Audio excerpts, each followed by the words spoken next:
Dans cet exercice, nous allons étudier le mouvement d'une particule chargée dans un champ magnétique uniforme, et ceci dans le cadre d'une application, parmi d'autres applications, d'une application de ce mouvement, c'est ce qu'on appelle le spectrographe de masse. Alors, le spectrographe de masse est un dispositif qui permet de séparer les isotopes d'un élément chimique. Et on va comprendre son fonctionnement en cours de cet exercice. Alors d'abord, le dispositif qui est le spectrographe de masse, il est constitué d'abord d'une chambre appelée chambre numéro 1. C'est une chambre d'ionisation, ça veut dire dans laquelle on fait passer des atomes de l'état atomique, des éléments de l'état atomique à l'état ionique. Ce sont des ions Cu qu'on fait passer à l'état d'ion Cu2+. Ensuite, d'abord, l'ionisation ici donne des ions immobiles, ça veut dire avec une vitesse nulle. On cherche à donner une certaine vitesse à ces ions. Et on va les faire entrer sans vitesse dans un domaine où règne un champ électrique E. C'est le domaine 2, entre ces deux plaques P1 et P2. Alors la question ici, la première question, petit a, quel est le sens de E pour que ces ions se déplacent d'un mouvement accéléré de O1 jusqu'à O2? Alors pour déterminer E, nous allons partir des données de l'énoncé. Entre O1 et O2, ou bien entre les deux plaques P1 et P2, la particule chargée elle est soumise à l'action de la seule force Fe, la force électrostatique. Parce que ici, normalement, il y a le poids et la force électrostatique, mais on néglige l'intensité du poids devant celle de Fe. Donc il reste la force électrostatique. Selon la deuxième loi de Newton, la somme des forces extérieures est égale ma1. Le vecteur A1, c'est le vecteur accélération entre les deux plaques P1 et P2. Donc la somme des forces extérieures, c'est Fe. Donc Fe égale ma1. Alors selon cette relation, A1 et Fe, ils ont même direction et même sens, parce que la masse, c'est une grandeur qui est positive. Donc Fe a même direction et même sens que A1. Or, le mouvement, il doit être accéléré parce qu'on va partir d'une vitesse nulle et les ions vont arriver en O2 avec une vitesse non nulle. Donc dans ce mouvement, il y a augmentation de vitesse, donc c'est un mouvement accéléré. Mathématiquement, on écrit que A1 scalaire V doit être supérieur à 0. Ce qui veut dire que A1 et V sont de même direction et même sens pour que ce produit scalaire soit positif. Donc A1 comme V est d'abord V parce que normalement le vecteur vitesse il est dirigé dans le sens du mouvement. Le mouvement il est de O1 vers O2, donc V il est dirigé de O1 vers O2 et de même pour A comme V. Or selon l'équation Fe égale MA1, puisque A1 est dirigé de O1 vers O2, alors Fe est de même est dirigé de O1 vers O2. Et la force électrostatique, elle est égale, alors voici son expression, c'est QE. Q, ici, c'est une charge positive, Cu2+. Donc E et Fe sont de même direction et même sens. Donc Fe, E, il est aussi de même direction et même sens que A1 et que V, parce qu'il est de même sens que Fe. Donc E, il est dirigé de O1 vers O2, il est dirigé de P1 vers P2. Donc vous voyez que, en gros, nous sommes partis alors le sens du mouvement de O1 vers O2, donc le vecteur vitesse il est dans ce sens. Le mouvement il est accéléré, donc A et V en même sens, même direction. Fe égale MA1, donc la force Fe est de même direction, même sens que A1. Et Fe égale QE, donc E est de même sens et même direction que Fe. Ça veut dire même direction et de même sens que V. Ensuite, dans la deuxième question, quel est le signe de U? Alors U, c'est la différence de potentiel entre les deux plaques P1 et P2. U égale, elle est définie ici comme ceci, VP1 moins VP2. Le potentiel de 1 moins le potentiel de 2. On va partir d'une caractéristique de E, du champ électrique uniforme entre deux plaques P1 et P2. Alors ce champ, il est toujours dirigé dans le sens des potentiels décroissants. Ça veut dire les potentiels les plus hauts vers les potentiels les plus bas. Ça veut dire que VP2, elle est inférieure à VP1. Donc VP1 moins VP2, il est supérieur à 0, ce qui veut dire que U, parce que U c'est bien U Vp1 moins Vp2, donc il est positif. Et ceci, il est conforme à ce qu'on doit trouver lorsqu'on part par un autre raisonnement, lorsqu'on utilise un autre raisonnement. Dans ce raisonnement, nous allons dire que ce sont des ions positifs, C2+. Ils doivent être déplacés de P1 vers P2. Alors supposons que ces P1 et P2, ce sont des armatures d'un condensateur plan.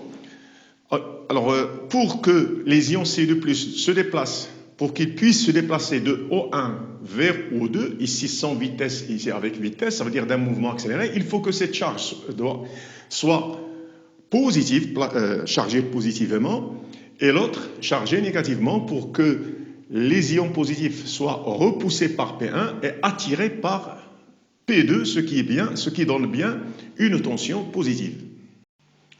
Et dans la deuxième question, on doit exprimer A1, l'accélération des ions entre les plaques P1 et P2, et on va partir des relations précédemment établies, Fe égale MA1 et Fe égale QE, donc MA1 égale QE, donc A1 égale Q sur M fois E. Et si on oriente un axe O1X dans le sens du mouvement, et on projette cette relation sur O1X, on a EX, c'est E, E il est dirigé dans le sens de X, donc A1 égale Q sur M fois E. Alors, A1, donc elle a une valeur algébrique, bon, ici A1 c'est la valeur algébrique de l'accélération, elle a une valeur algébrique positive, parce que elle est positive, Q elle est positive. Expression de l'énergie cinétique en O2. Alors, nous sommes partis, alors les ions sont partis de la chambre d'ionisation avec une vitesse nulle, ça veut dire avec une énergie cinétique, 1 demi V carré, nulle. Et ils vont arriver ici avec une certaine vitesse, parce que c'est un mouvement accéléré. Et on va, pour exprimer l'énergie cinétique en O2, on va utiliser, ou bien appliquer le théorème de l'énergie cinétique entre les deux plaques P1 et P2. Alors la variation de l'énergie cinétique, c'est la somme des travaux des forces extérieures. Ici, il y a une seule force, c'est la force Fe. Donc l'énergie cinétique finale, ça veut dire en O2, moins l'énergie cinétique initiale, ça veut dire en O1, est égale au travail de la force électrique. Et donc, puisque EC de O1 est nul, donc l'énergie cinétique en O2, elle est égale au travail de la force électrique. Et le travail de la force électrique, il est donné par cette relation QU. Donc observons que, parce que ici nous avons les ions Cu2+, tous ce sont des ions Cu2+, ça veut dire qu'ils portent la même charge Q égale 2E. Ils ont la même charge, ça veut dire qu'ils arrivent en O2 avec la même énergie cinétique.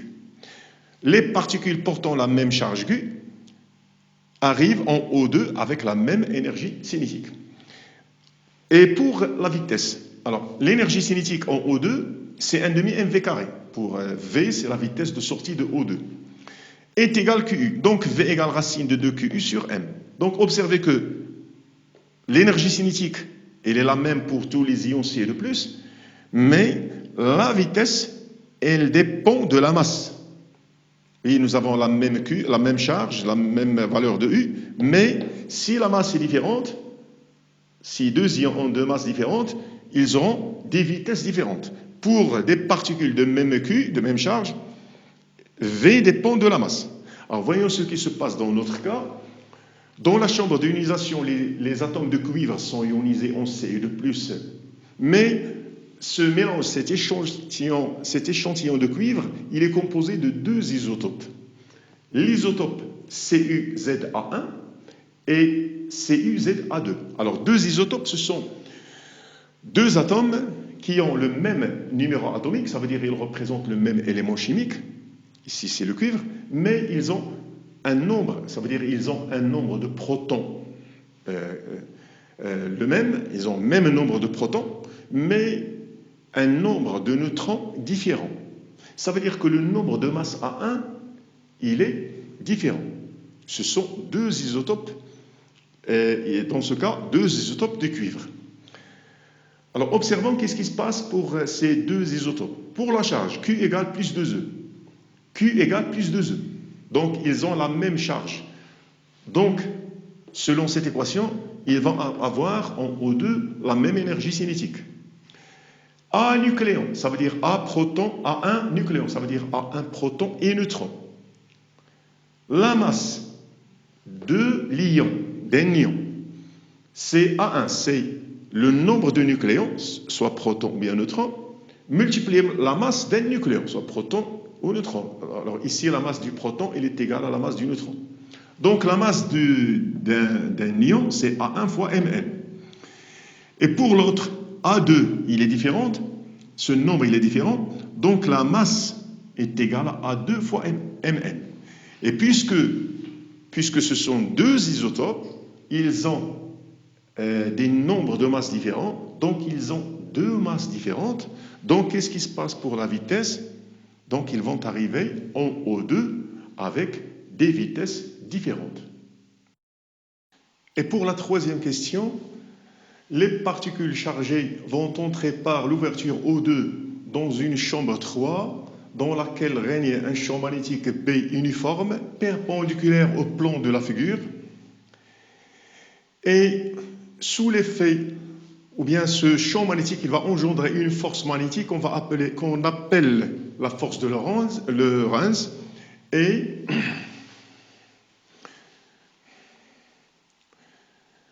dans la question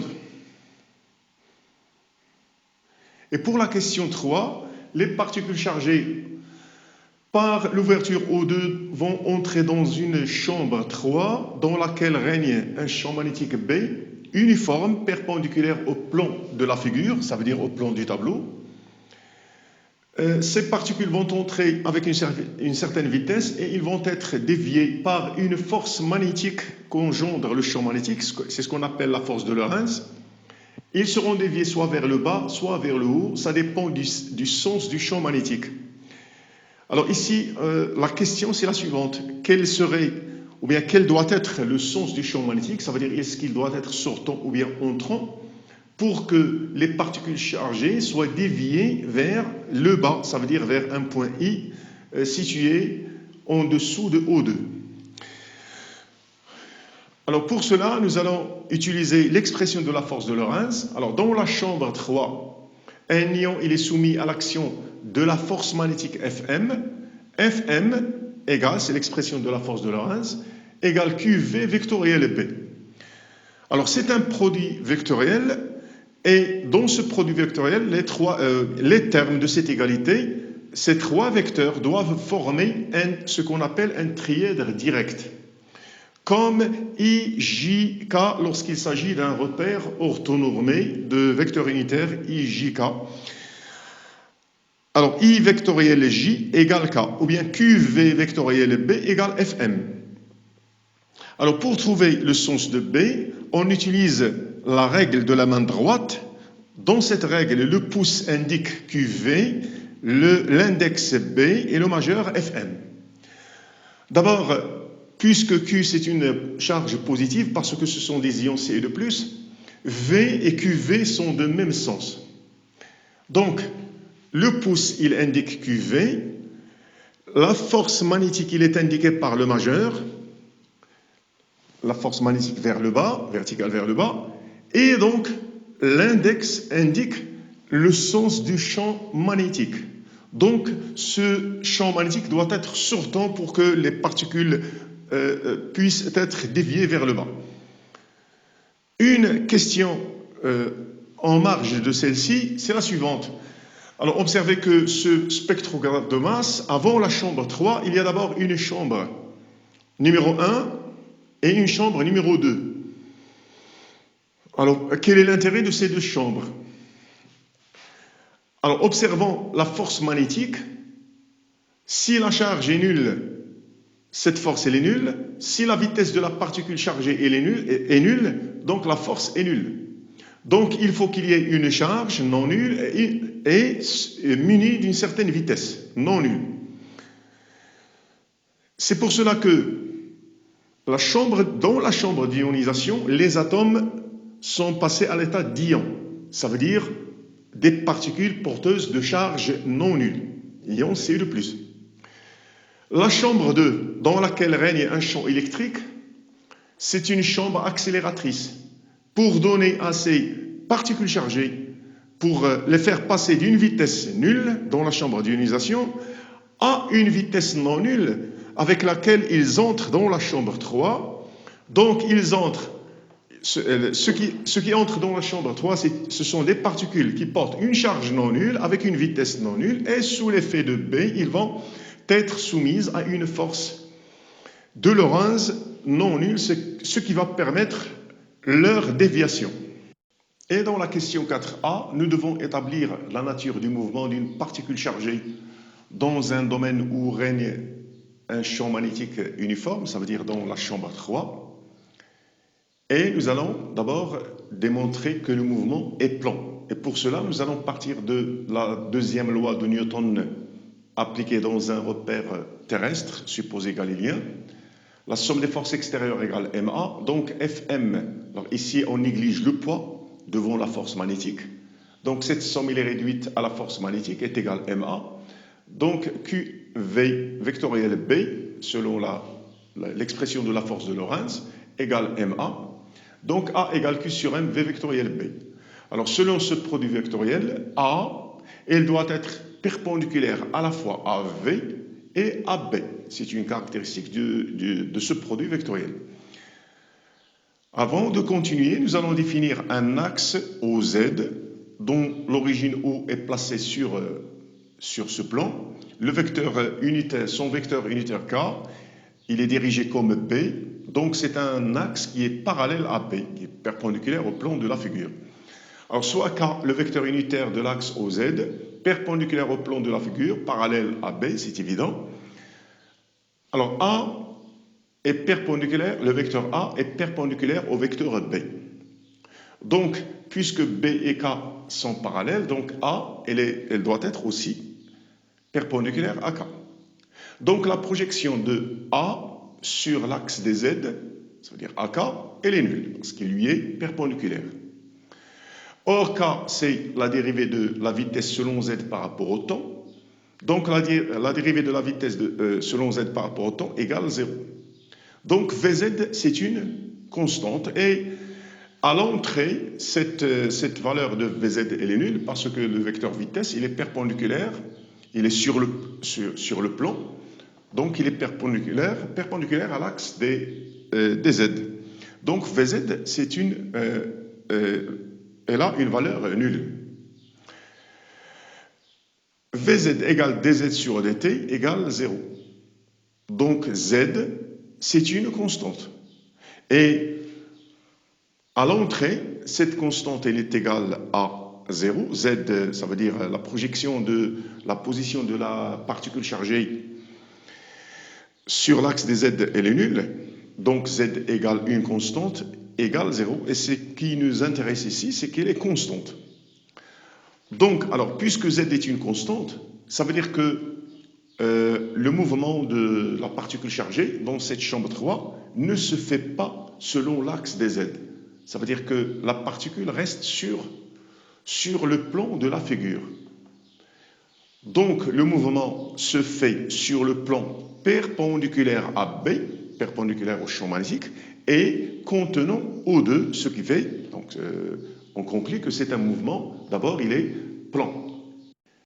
Une deuxième caractéristique de ce mouvement d'une particule chargée dans un champ magnétique uniforme, c'est qu'il est uniforme. Ça veut dire le module du vecteur vitesse de ce mouvement, il est constant. Et pour le démontrer, on va partir de l'expression du vecteur accélération. A égale Q sur M V vectoriel B, trouvé avant par la deuxième loi de Newton. Alors ici, selon ce produit vectoriel, le vecteur A, il est perpendiculaire à V. Or, V, il est tangent, c'est un vecteur qui est tangent à la trajectoire. Donc V, il est toujours tangent à la trajectoire. J'ai représenté ici une portion possible de la trajectoire et le vecteur V en un instant donné. M, c'est le point où se trouve la particule chargée. Le vecteur V, il est tangent à la trajectoire. Et puisque A, il est perpendiculaire à V, donc obligatoirement A, elle doit être perpendiculaire aussi à la trajectoire. Donc A, voici, alors, Voici sa direction. Dans le repère de Freinet, alors dans le repère de Freinet, qu'est-ce que c'est que d'abord le repère de Freinet? C'est un repère lié à la particule en mouvement.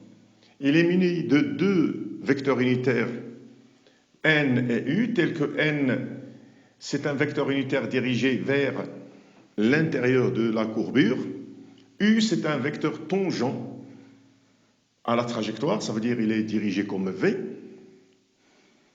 Donc A, il doit être porté, puisqu'il est perpendiculaire à la trajectoire, ce vecteur il doit être porté par N et perpendiculaire à U.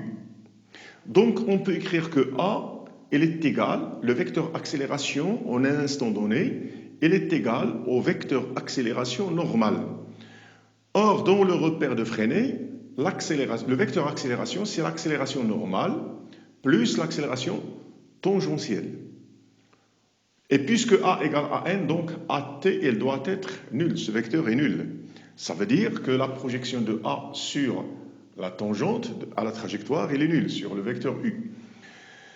Or, l'accélération tangentielle est égale à la dérivée du module de la vitesse par rapport au temps. Donc, la dérivée de la vitesse par rapport au temps, elle est égale à 0 comme AT. D'où V, c'est une constante. Donc, on conclut, puisque le module du vecteur vitesse est constant, on conclut que ce mouvement, il est uniforme.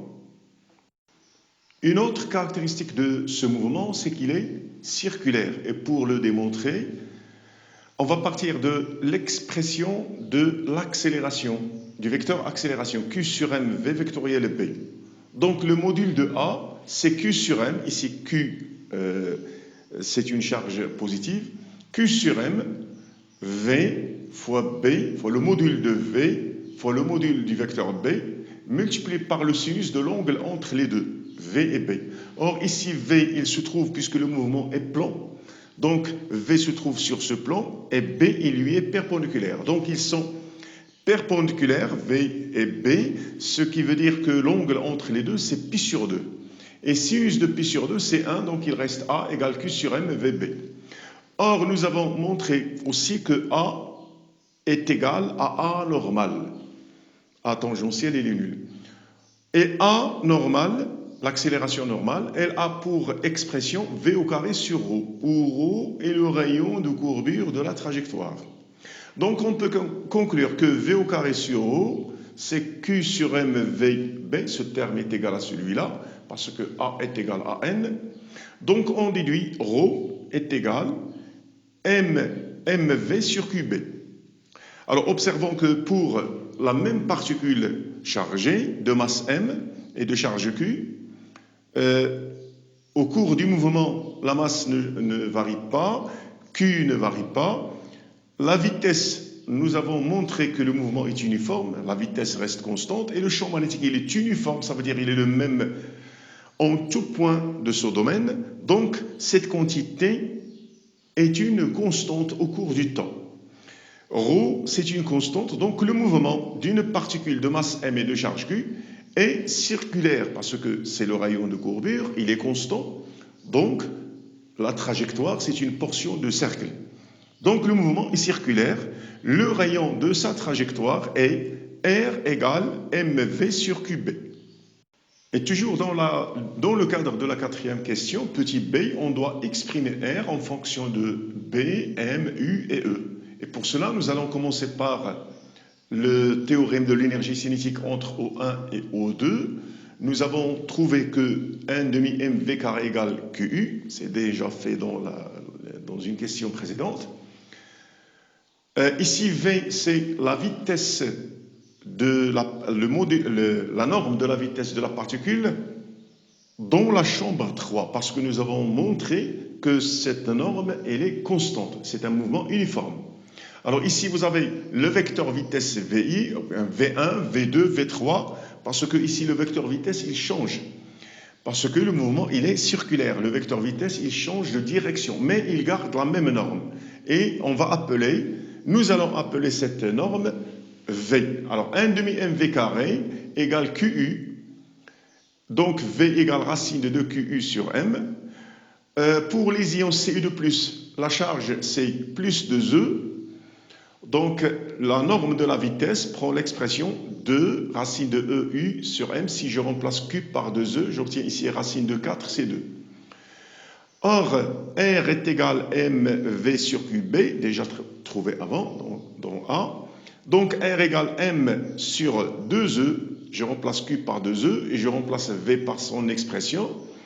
J'obtiens R égale 1 sur B, racine de la masse de MU sur E.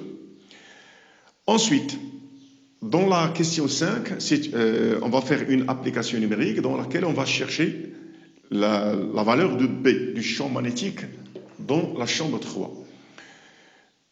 Pour les ions Cu2+ A1 de masse M1, alors ici je vais tracer la trajectoire des particules de l'une de ces particules dans la chambre 3. Alors nous avons déjà montré que c'est un mouvement circulaire uniforme de rayon R. Alors plan, ça veut dire que le cercle va se trouver sur ce plan. Et ici, vous avez le vecteur vitesse. Donc, la trajectoire, elle doit être tangente à ce vecteur vitesse en O2. Donc, elle commence de cette façon et continue comme un demi-cercle jusqu'au point I1. Donc, c'est un demi-cercle de rayon R1. Alors, voici le rayon R1. Voici ce rayon. Alors, ce rayon R1, c'est 1 sur B racine de M1 U sur E. Ce rayon, il va dépendre... oui, il dépend de B, de U et de E, mais pour les particules, parce que ces particules sont différentes par leur masse, il va dépendre de la masse. Alors, O2, I1, parce que nous avons comme données O2, I1. Alors, O2, I1. Alors, observez que c'est 2 fois le rayon du cercle. Donc, O2, I1 égale 2R1 pour cette particule Cu2+ A1. Donc, O2, I1, c'est 2 fois cette expression. Et je déduis la valeur de B. B égale cette expression. Alors, B, application numérique, B égale 2 divisé par 18, 10 puissance moins 2, la distance en mètres. Il faut la convertir, donc on doit multiplier par 10 puissance moins 2. Ensuite, la masse M1 de l'isotope Cu2+ A1, c'est 1,05 10 puissance moins 25 fois 500, la différence de potentiel dans la chambre accélératrice, divisé par E, 1,6 10 puissance moins 19, et ça donne B égale 0,20 Tesla. Et avant de passer à la question 6, observez d'abord que le mélange initial dans la chambre d'ionisation, il contient 2 ions Cu2+, isotopes Cu2+ A1 et Cu2+ A2. Avec M1 égale la masse de cet ion, c'est A1 fois Mn, ça veut dire le nombre de masses fois la masse d'un proton ou bien d'un neutron.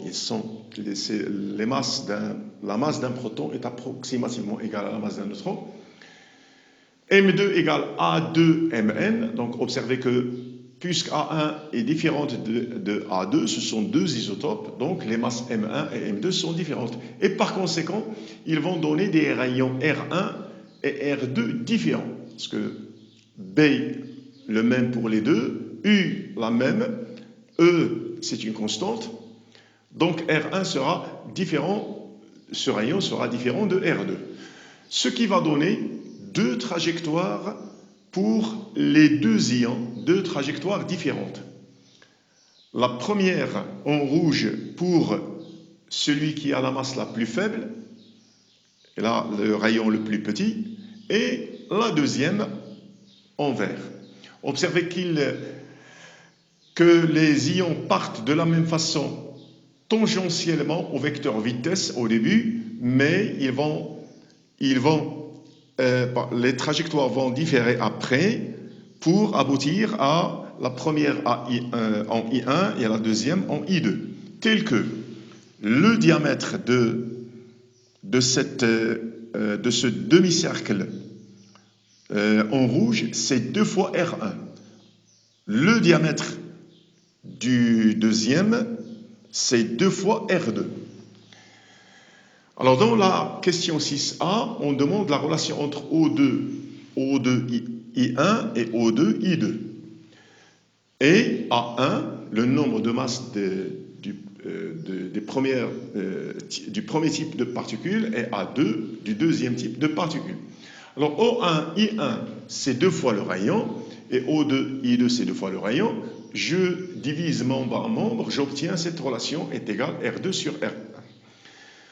Je remplace R2 et R1 par leurs expressions et j'obtiens, je simplifie par B, E et U, j'obtiens racine de M2 sur M1 est égal à ce rapport entre les diamètres.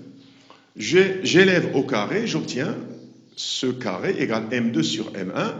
Or, M2 est égal à A2 fois Mn et M1 égale à A1 fois Mn. Je simplifie par Mn, j'obtiens A2 sur A1. Pour la question petit b, d'après cette relation, je peux déduire l'expression de A2. Donc, j'obtiens l'application numérique.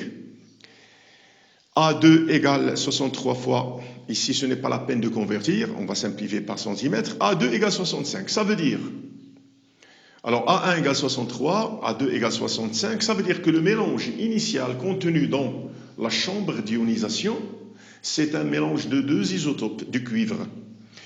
Il s'agit des isotopes Cu de plus 63 et Cu de plus 65. Ils ont le même Z. Z, c'est le 29 pour le cuivre, parce que c'est le même élément. Mais Z, c'est 29, ça veut dire 29 protons. Mais celui-là, il contient 34 neutrons. Le deuxième, il contient 36 neutrons. Donc, ce sont 2 isotopes. Et c'est là l'intérêt d'un spectrographe de masse qui utilise un champ magnétique uniforme qui dévie les particules chargées. Et par conséquent, alors cette déviation, elle est différente pour des particules de masse différentes, de même charge. Et par conséquent, ce spectrographe de masse, il permet la séparation de ces isotopes.